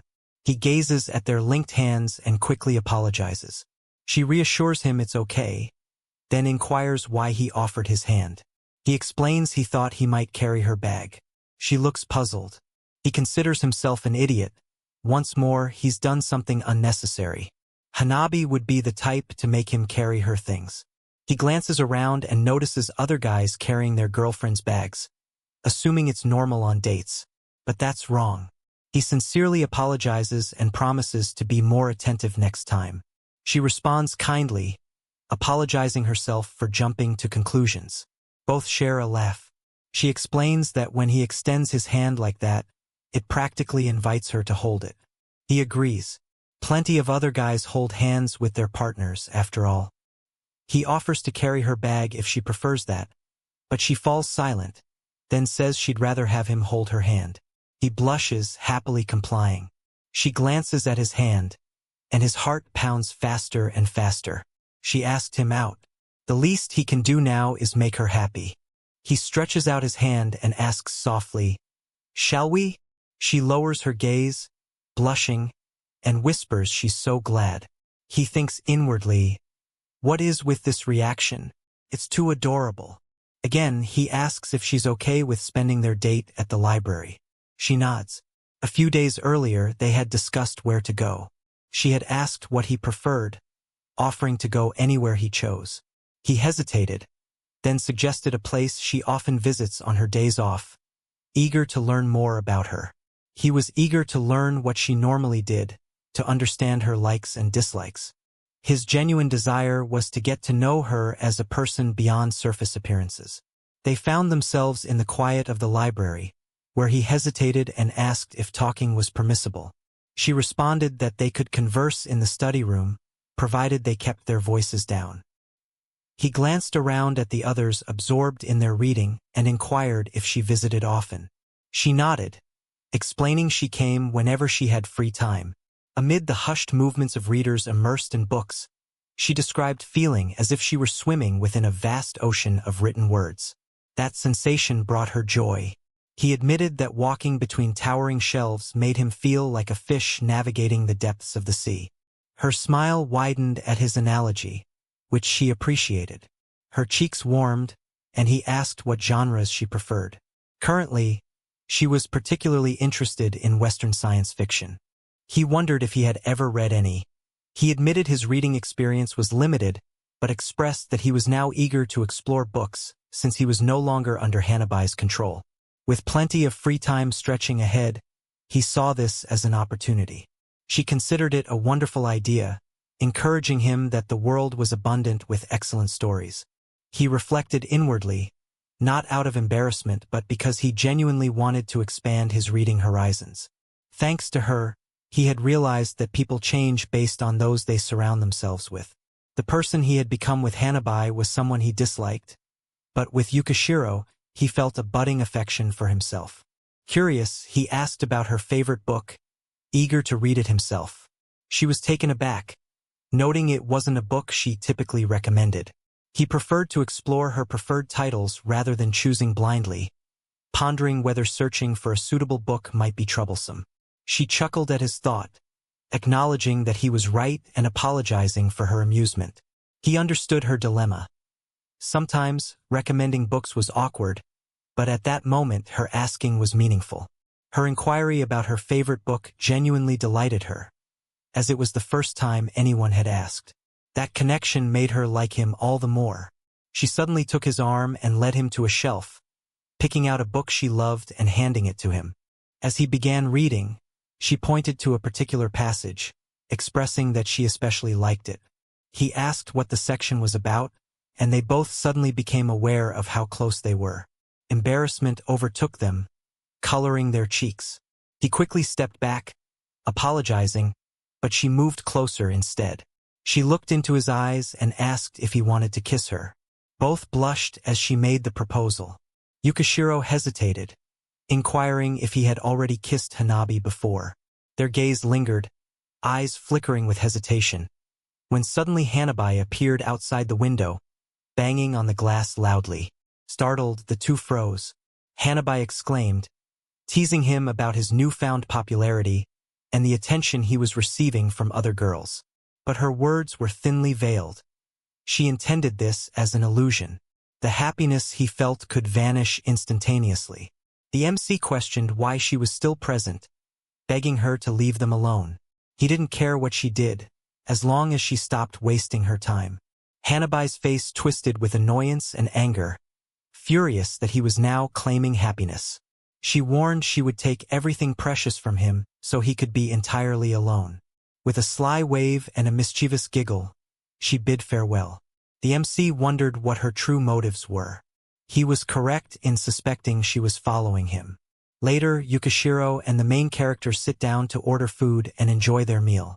The protagonist reflects on how obviously Hanabai had been sneaking around Erika's place, questioning why she was attempting to hide it this time.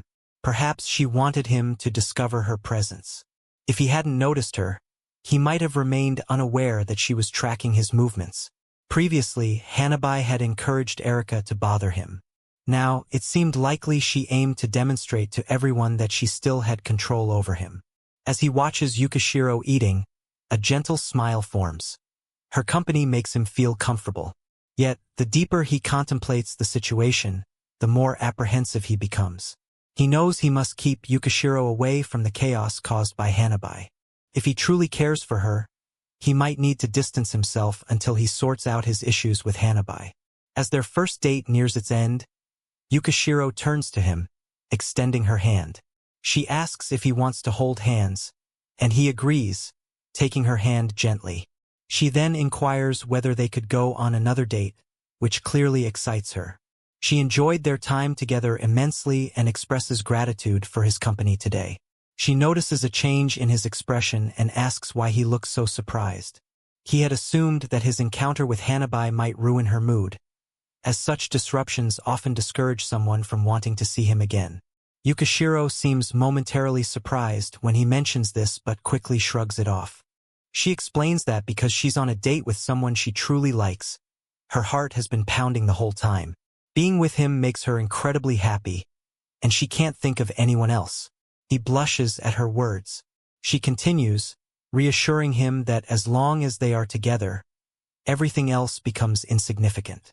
He shouldn't worry about her feelings. She smiles warmly and thanks him for today. He offers to walk her home, but she declines, saying it's still daylight and she feels safe. They agree to meet again at school tomorrow.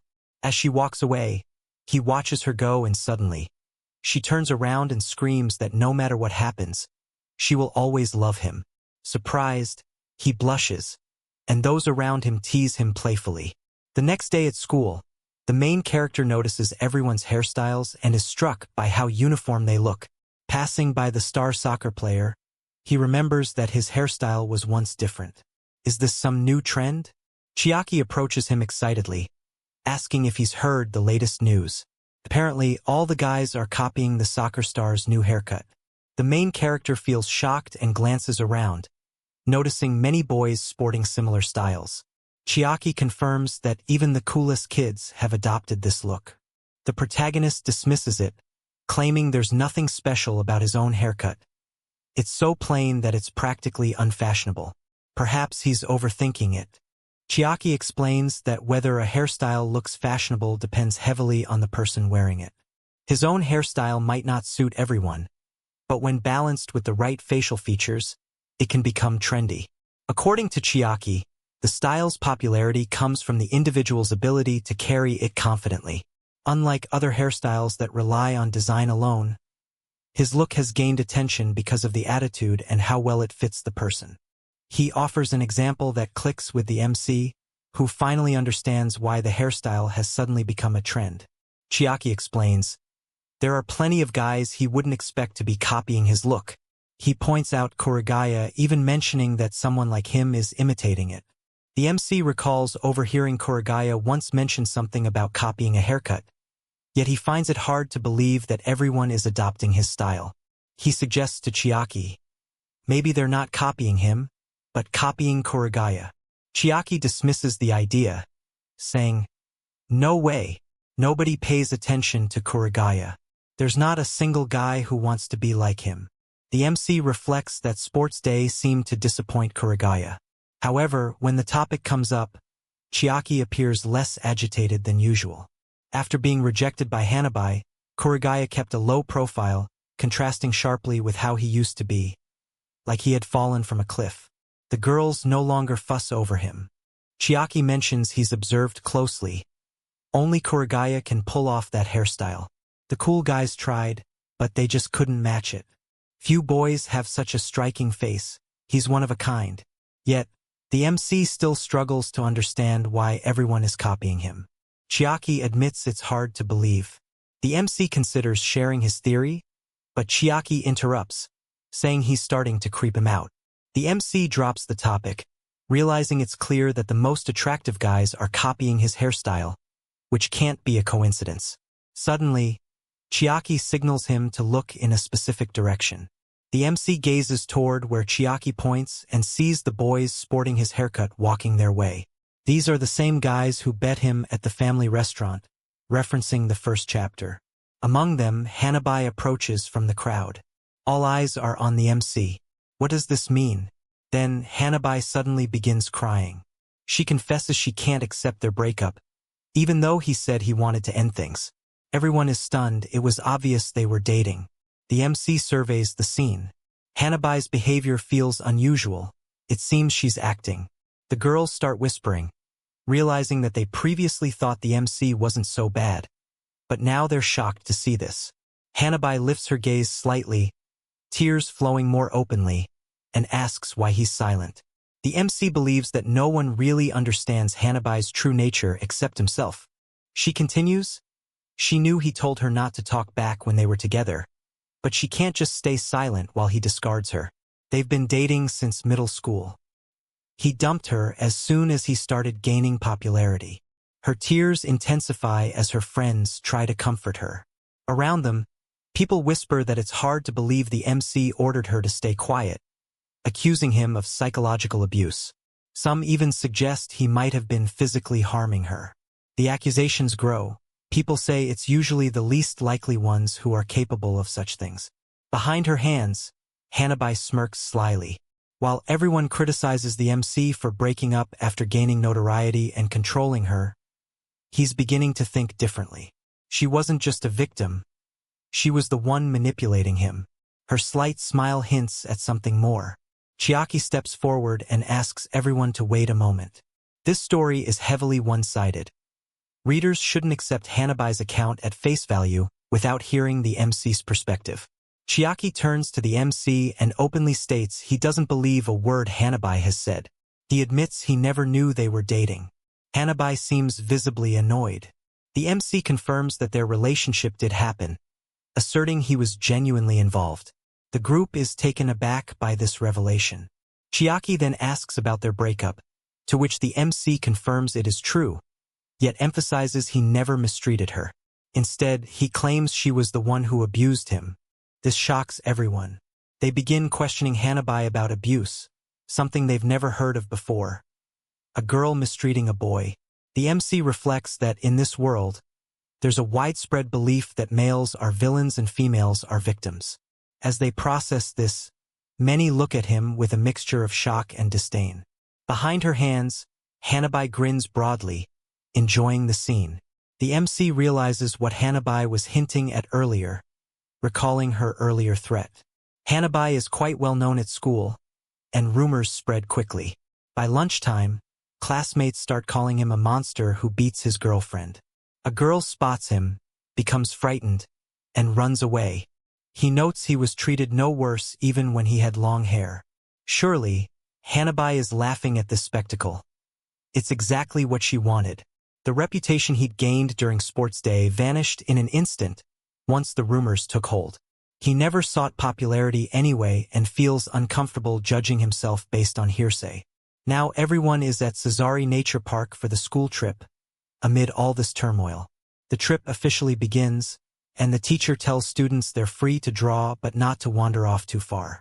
The MC decides to go elsewhere to explore a different place alone. Suddenly, Karaya and his friends start bullying him, calling him a wife-beater and mocking him. They joke that they should run away or he'll abuse them next. They burst into laughter. The MC reflects that while he could tolerate gossip at school, this trip feels entirely different.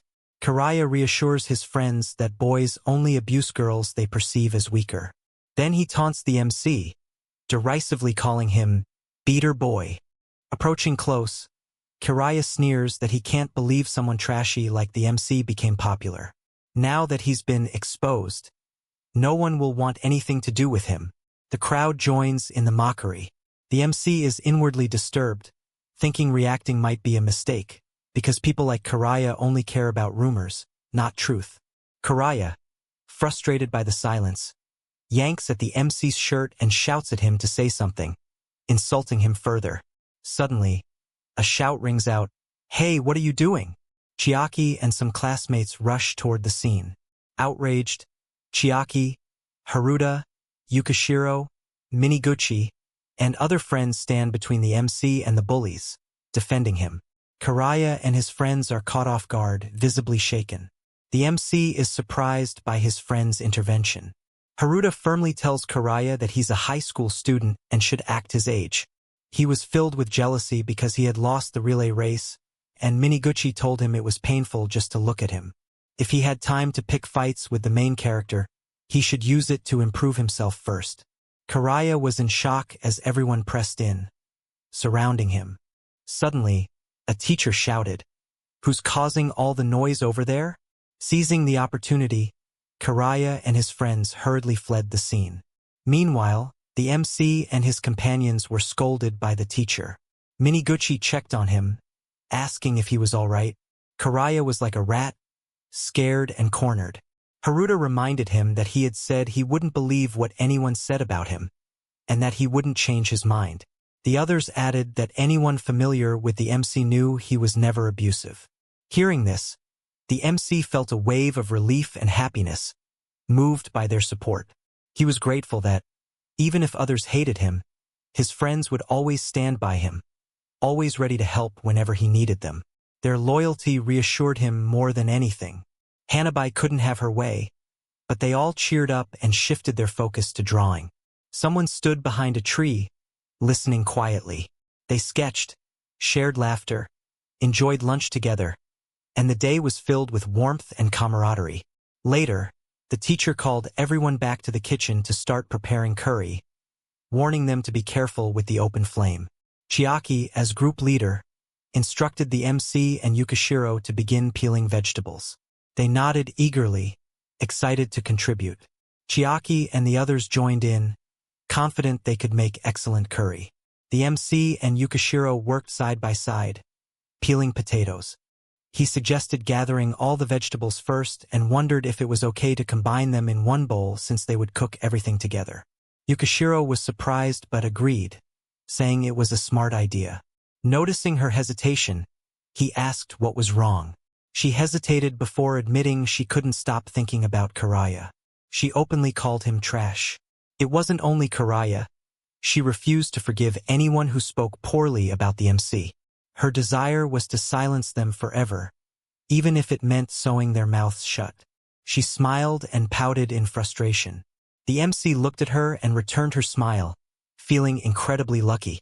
He was grateful for friends like her, classmates ready to help, and the support that always surrounded him. The words of Kiriga no longer mattered to him. He apologized for laughing, explaining he was just happy. She needn't worry about him, his true feelings were clear.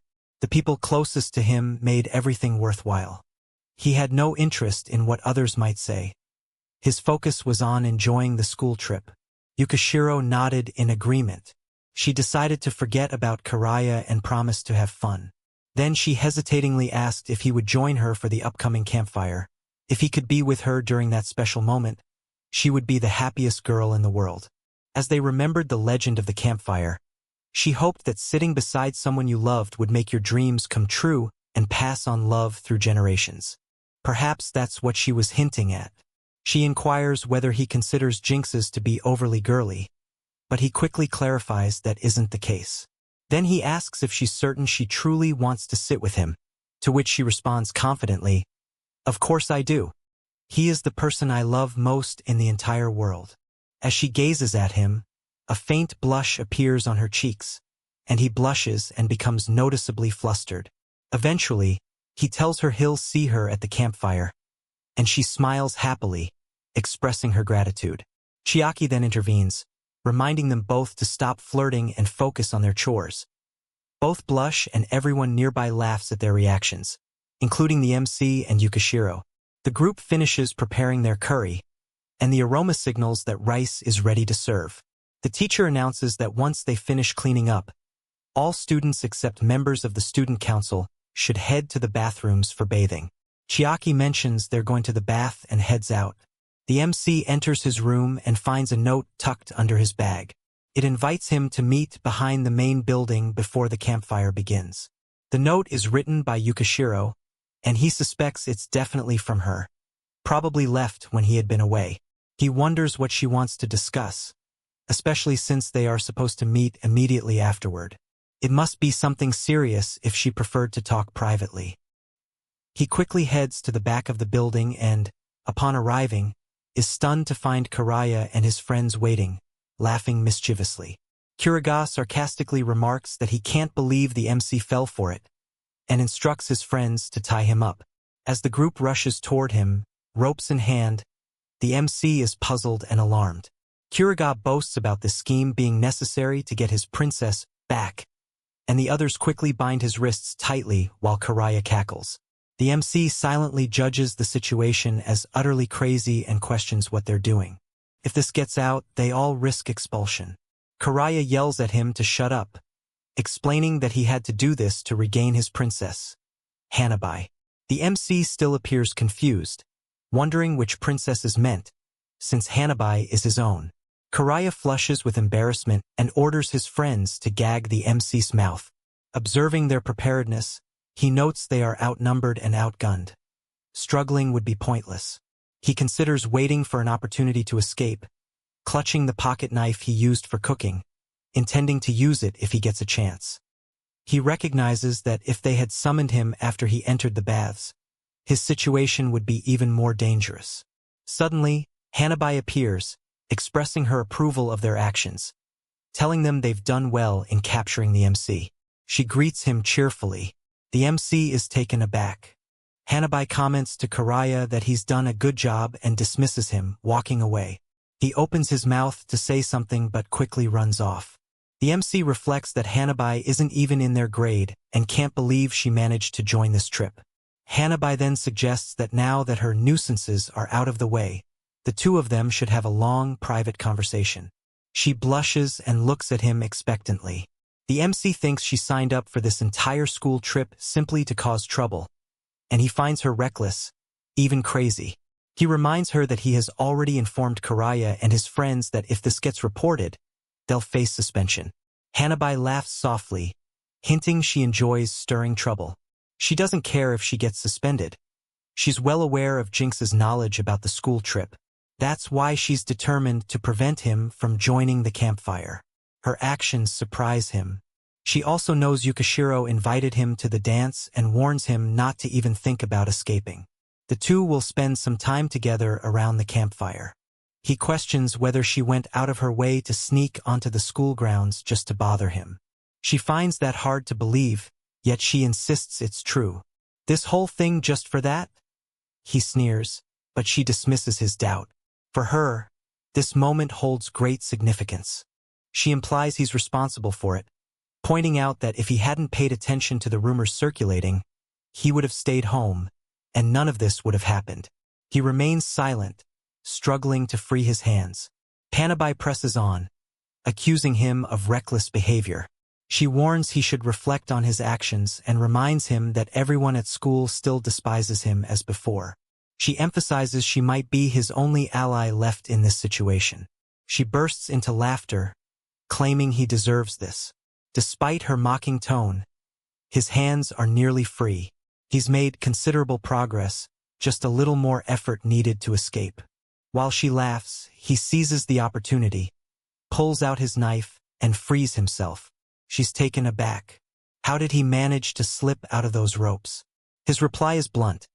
Instead of copying Yukishiro's handwriting or forcing Karaya and his gang to silence her with a gag, she should have spent that time learning proper techniques to tie knots. Her stunned silence suggests she recognizes the truth in his words. The situation cannot be delayed, the waiting is over. Yukishiro is expecting him. He decides to head back. Hanabi calls after him, desperately trying to stop him. She refuses to let him return alone. She chases after him, breathing heavily, her face filled with concern. When he finally reaches her, she suddenly slips, screams, and falls. He finds her lying there, her leg grotesquely twisted and broken. She screams in agony, tears welling up. He thinks about the school trip tradition of doing a head count every night before bed. If anyone notices he's missing, they'll realize she's stranded here. But for someone like Hanabi, who isn't supposed to be on this trip, no one would know she's in trouble. Neither Karaya nor his cronies will help her. Leaving her here would be tantamount to abandonment, a death sentence. He considers climbing the cliff to find a teacher. Suddenly, her voice calls out to him. She turns away and curls up, trembling. He remembers Hanabi has an unusual fear of the dark, probably because she's afraid of being left behind. Her flashlight is broken, and the moon has disappeared behind clouds, plunging everything into darkness. She's likely shivering with fear, helpless in the pitch black. Until now, he's avoided showing her any kindness. But her situation forces him to reconsider. Despite her hostility, she keeps coming back, showing a vulnerability he's never seen before. Maybe it's time for a different approach. Her only weakness is the dark, and perhaps he can use that. He decides to help her, even if it means placing her in his debt. His plan is to get her to promise never to bother him again, though he's unsure if it will succeed. Still, it's worth a try. Perhaps it will finally rid him of her presence. He should do it. He calmly moved to sit beside her, and her eyes widened in shock. What was he doing? He gently explained that he knew she feared the dark. Since climbing that cliff in darkness was impossible, he reassured her that help was nearby. There would be a roll call after the campfire ended, and if he stayed with her, it would only take about half an hour for them to be found. If her agony became unbearable, he offered to call someone for assistance, if she wanted. Hanabi squeezed her hand tightly and asked why he was being so kind. She had expected him to leave her alone. He responded that she seemed aware of her own behavior, and jokingly guessed she might say, "Senpai, you didn't abandon me, so perhaps you still care." Her face reflected deep pain and sadness. He observed that, despite her sweet facade in front of others, she never revealed any vulnerability when they were alone. She was the type who would rather face death than show weakness to him, so her current state surprised him. Perhaps her injuries clouded her judgment, making her fragile. As he looked at her, tears streamed down her cheeks, and he was taken aback.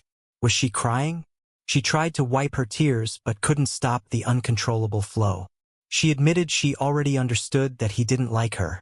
It hurt her, but she kept crying, asserting she always knew he didn't care for her. Confused, he questioned what she was talking about and what situation they found themselves in. He had simply wanted to be kind so he could part ways without resentment, but this was not what he expected. She confided she hadn't wanted to face the truth, that he was her one and only senior for life. She never wanted to admit she couldn't accept his lack of genuine affection. Since he had become cold after leaving her, it was only during moments like these that he showed kindness. When they were alone, she couldn't pretend she was okay. Her tears continued to fall, and he doubted they were genuine. How much longer would she keep this act up? Her increased sobbing broke his resolve, but he knew she was sincere. He told her he wouldn't listen to her sob stories. She replied that it was fine if he didn't believe her. She had been horrible to him for a long time, and now she wanted to ask him something. Why had he said he wanted to sever all ties? He questioned why he needed to explain himself. She insisted she had to know, that she couldn't accept his sudden rejection, and kept pressing him. She was angry that he had pushed her away so abruptly and couldn't suppress her feelings of revenge. He grew serious, warning that she needed to understand. Since kindergarten, she had taunted and tormented him, calling him stupid, worthless, and trash. Over a decade of pain had almost broken him. Only then did she stop, but her words had left scars. He told her to stop pretending, revealing that her constant belittling had deeply damaged his self-confidence. She had manipulated him and held him in her grasp, shaping his insecurities. She had often treated him as if he were nothing more than a servant, unleashing a barrage of harsh words and insults without hesitation. Has she truly forgotten her own cruelty? Panic flared within Hanabi as he tried to move toward her, desperate to reassure her that she misunderstood. But the pain in his legs immobilized him, anchoring him to the spot. Watching her suffer, he reflected bitterly on his own history. A victim caught in a cycle of abuse, haunted by the belief that something was inherently flawed within himself. Since deciding to reclaim his life, he strived to avoid blaming himself for what had happened. Hanabi then spoke softly, asserting that she never viewed him as a slave. To her, he was her boyfriend. He pushed back, telling her not to flatter herself. In truth, he was simply the servant she called her partner. She froze at his words. He pressed on, suggesting that perhaps her reasons for calling him her boyfriend were influenced by a desire to manipulate and control him more easily. Her words quickly rose in defense. She insisted that she loved him, that her feelings were genuine. Confused, he looked at her, recalling her past actions and contrasting them with her current words. Throughout their years together, she had never once told him she loved him. He found it impossible to believe she truly did. His mind struggled to grasp how a woman capable of such cruelty could also claim affection. Frankly, he told her he couldn't accept her tears and proclamations of love. They felt hollow and insincere. What was her real goal in fabricating these feelings? Her reaction was one of shock. She hurriedly insisted she wasn't lying, that her love for him was real. But anger boiled within him, and he shouted at her to stop, overwhelmed by the chaos of emotions. She recoiled, frightened and stunned by his outburst. Memories flooded back. What kind of partner disrespects and trivializes the one they claim to love? What reactionary affection involves mockery and degradation? He remembered her texts, her words, which painted a picture starkly different from the loving partner she claimed to be. A truly caring girlfriend wouldn't hurt her loved one or wish them harm. She would wish for his happiness. Yet, all she had ever given him over the decade was despair and suffering. Not a single day of genuine joy. Her tears grew more intense. He turned away, trying to block out her sobs, but suddenly she begged for forgiveness. Surprised, he turned back toward her. She kept repeating her apologies, claiming she loved him and that her fears of losing him had driven her to act protectively. She was terrified someone else might steal him away, so she tried to keep him hidden from the world's disdain. To her, she alone was the one who saw his true worth, while others saw only a scoundrel. She expressed remorse again. He gazed at her on the ground, utterly bewildered by her words. How dare she twist her abuse into an act of love? He told her she didn't love him at all.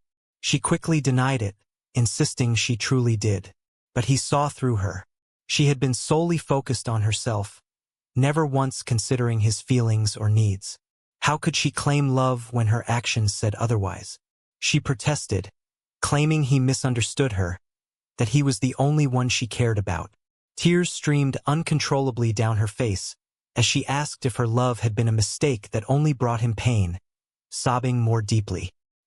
He simply looked at her, silent and indifferent. Then, suddenly, voices called out from a distance. "Where are you?" He looked up, noticing lights shining from above. Her tears continued to fall as she remained on her knees, overwhelmed by the wreckage of their twisted relationship. He calls out loudly, claiming he's right here, and finally, they locate him. 2 days after the school trip, the main character and Yukishiro are relaxing in the park. She is engrossed in a letter written by Hanabi. Watching her, he begins to recount what transpired after that day. It was right after Hanabi had hunched over and started crying that his classmates managed to find them. Yukishiro grew suspicious when he didn't appear at the campfire, so she decided to ask Chiaki. After talking, they realized no one had seen Hanabi since dinner, and the entire class had gone searching for him. They hadn't even made it to the campfire before discovering him. Once found, they were relieved and escorted him back to safety. The teachers soon learned about the mischief Hanabi, Kiraya, and their friends had been involved in. As a consequence, all of them faced suspension. Hanabi was taken to the hospital, where she was admitted for surgery to repair a complex fracture in her right leg. 2 days after returning, Hanabi sent him an apology letter, which included a brief message of remorse to Yukishiro as well. He finds it hard to grasp how she managed to do a complete 180, taking all that antagonism he had endured and then suddenly apologizing, claiming to love him. Even after Hanabi discarded her pride, he sensed she might still be scheming. Yukishiro states that the Hanabi he knows would never act that way. She then asks if he would agree that his kindness to her seemed to have worked. He doubts Hanabi would change her feelings just because he was a little nice. Yukishiro honestly feels that even calling it a little nice is an understatement, noting that he reached out when she was at her most vulnerable, someone she once loved. She believes Hanabi genuinely accepted his words with an open heart, but he doubts she ever truly loved him. Yukishiro agrees that Hanabi's actions were wrong and admits he has no reason to forgive her. However, she offers a theory she wants him to consider. He nods in agreement. She suggests that Hanabi's love for him was genuine but expressed in a misguided way. Her feelings overwhelmed her. Her desire to possess him entirely spiraled out of control because her emotions were stronger than her rationality. It wasn't just about making him happy or special. She wanted him all to herself, and that obsession drove her to reckless acts. Hanabi's affection for him was real, but that doesn't justify her behavior. Sometimes, falling in love can make people act instinctively, leading to poor choices that hurt both themselves and their partner. He comments that Hanabi's unpredictable love nature suggests she isn't entirely stable. Yukishiro reflects that she herself experiences jealousy, especially when he interacts with other girls. Sometimes she feels she should be the only one deserving of his attention. She apologizes for her feelings. Surprised, he assures her that it's all right. Flustered, she asks if hearing about these darker sides of love makes him want to distance himself from her. He's confused by her words. She then inquires if her feelings toward him cause him pain. He remains silent, still finding it difficult to believe she even gets jealous over him. Despite everything, he no longer feels the same mixture of disgust and fear toward Hanabi. Quite the contrary, her admission that she's somewhat jealous brings him a quiet sense of happiness.